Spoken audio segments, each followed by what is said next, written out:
ભાવનગરમાં બોરતળાવ પોલીસે બાતમીના આધારે રેડ પાડીને જુગાર રમી રહેલા મેહુલભાઈ ધીરુભાઈ મકવાણા, હિતેશભાઈ દિનેશભાઈ માવરિયા, ગીતાબેન શાંતિલાલ પરમાર, જીણીબેન દિનેશભાઈ માવરિયા, લાભુબેન બટુકભાઈ વાઘેલા, રેખાબેન સંજયભાઈ મોડકિયા, સરોજબેન અમુભાઈ મેડુ અને આશાબેન મહેશભાઈ પરમાર સહિત 8ને ગંજીપત્તાના પાના અને રોકડા ₹10,410ના મુદ્દામાલ સાથે ઝડપી લઈને બોરતળાવ પોલીસે ઝડપી લઈને આગળની કાર્યવાહી હાથ ધરી હતી।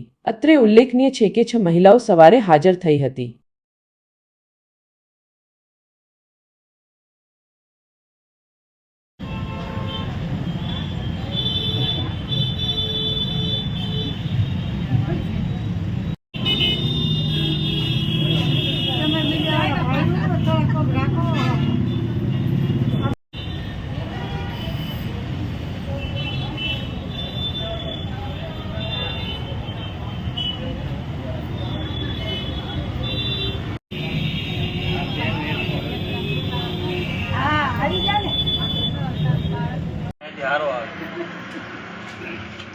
વધારે ન બોલો સર।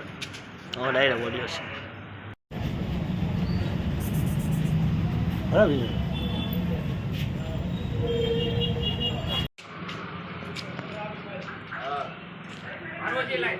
ઉપર જો ભાઈ, ઉપર જો ને સાહેબ જરા।